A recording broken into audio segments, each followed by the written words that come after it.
How's it going, YouTube? We got another cigar video coming for you for lunch.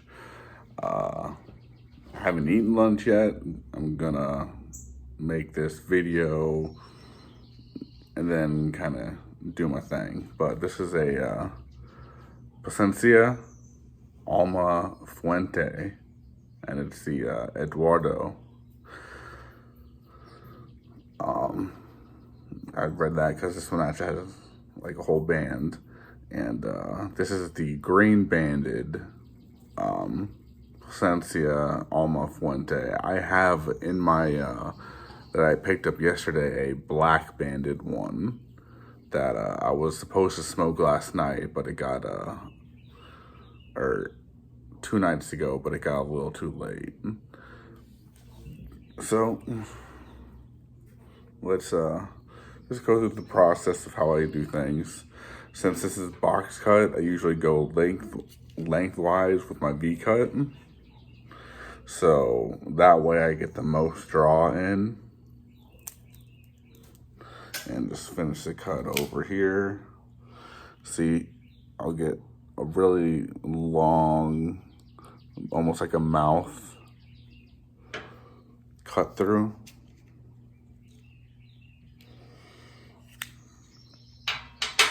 Then I usually just, for the shiggles, give it a few dry puffs just to see if I can get any notes.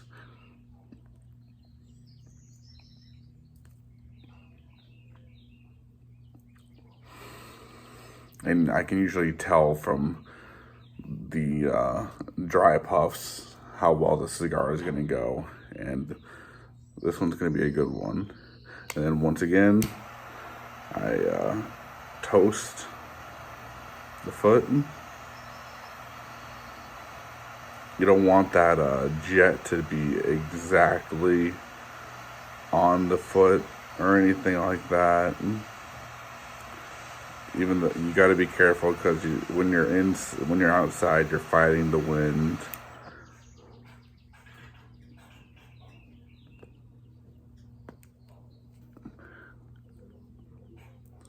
And ooh.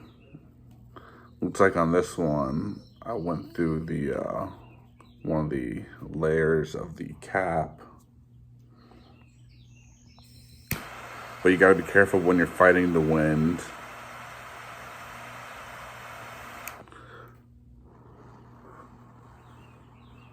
All right, it looks like it's gonna be good.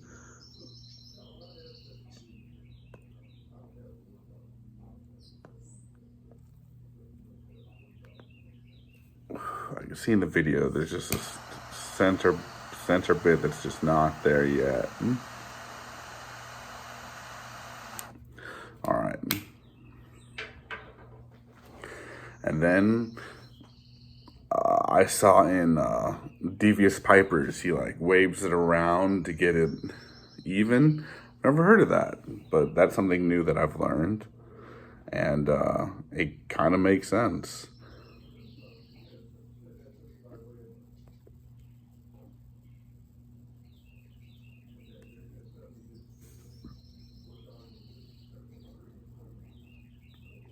Oh yeah, Plasencia makes a great cigar. And even just starting already, just an even burn,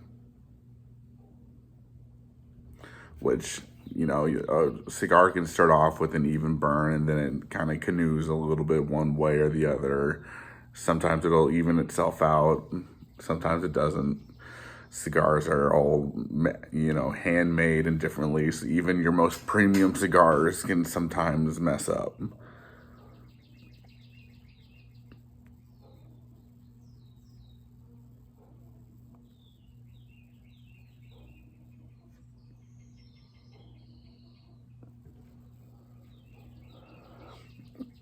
The squirrels are all going crazy right now, making weird noises. But also, the cutter I use is a Calibri, and it's button push, and it auto opens, closing, and it's a V cutter, obviously, if you didn't catch that from earlier. I like using a V cut because it's kind of foolproof. Foolproof. You can't overcut into it. You're not going to really mess up with the cap.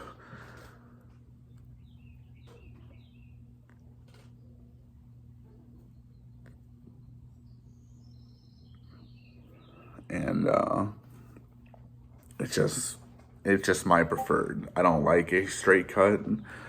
Like even with the the machines where you don't have to worry about it. I don't really like a straight cut. I like the V cut because, especially when you're getting towards the nub of the cigar, because if it's a good cigar, I'm going nubbing. I can use the V cut to kind of close the cigar off so I can get a little bit more out of it compared to the heat that is closer to my mouth.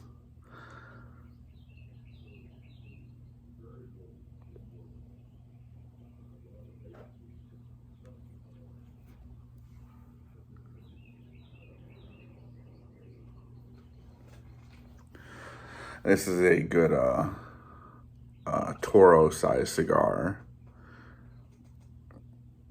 I was actually surprised to find this in my my humidor that had my 30-pack sampler that I've also put in the majority of my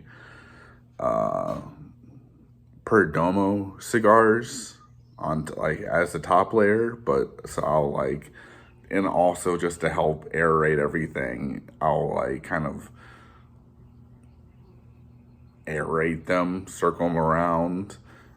And I saw this one, I was like, no way. This is a great cigar. There's no way this was just in here. Apparently it was.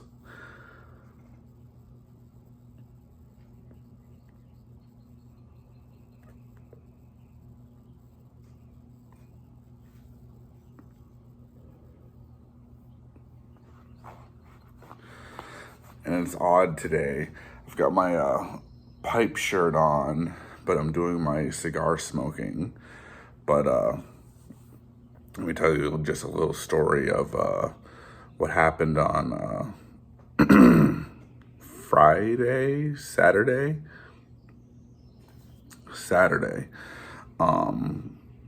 If you know about cigars, and you're a veteran, you might know about Warfighter cigars. They're a veteran-owned cigar company. They're fairly small, but also they're out there. They're San Antonio based, though.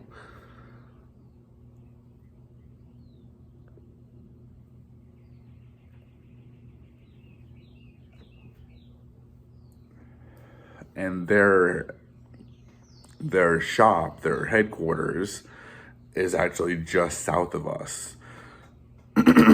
So they come into our smoke lounge to chill. And I was just in there, and they come in and they're just normal people. I mean, what do you expect? They are normal people, but like you see them like on their podcast. If you watch, like if you're interested in it, just it's the Warfighter podcast where they just sometimes get drunk and tell random stories. And that's what it is. Like I was wearing one of their t-shirts that day as well. And they walked in and he's like, "Hey, I like your t-shirt." And I was like, "Yeah, I know a guy who made them." And it was just like, for me, I was just, I'm just normal person. I'm also a veteran with them, but it's like they had no problems like not being in just their group of like opening up to talking with everybody, having a conversation with everybody, and just enjoying cigars together.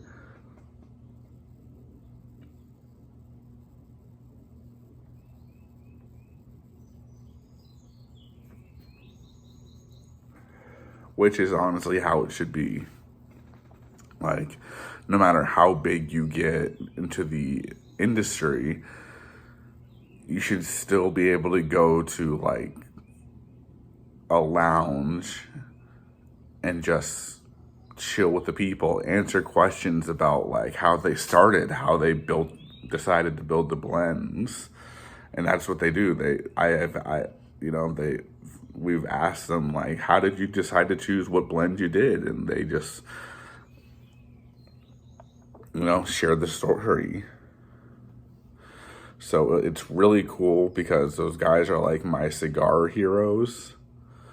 And the fact that they come into not my lounge, but, the lounge that I go to is incredible. And not only that, it helps out the lounge that I go to continue to grow. So that way, I don't have to find a new lounge anytime soon.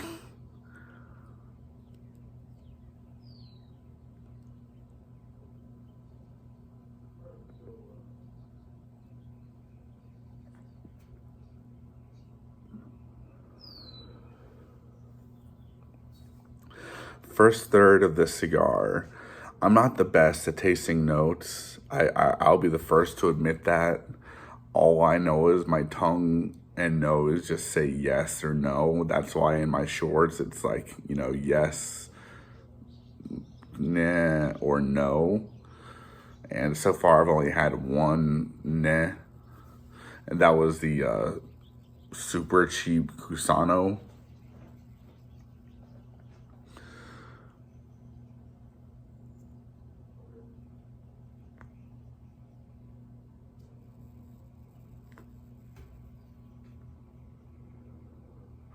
But with this, I am getting some, leathery notes. It's a darker cigar, some leathery notes,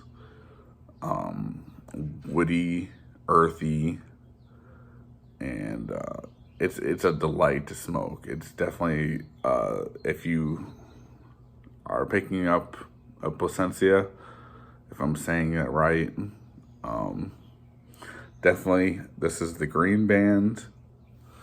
And then at some point I will try, if I don't go back to the store to smoke the black band, I'll do a comparison kind of video.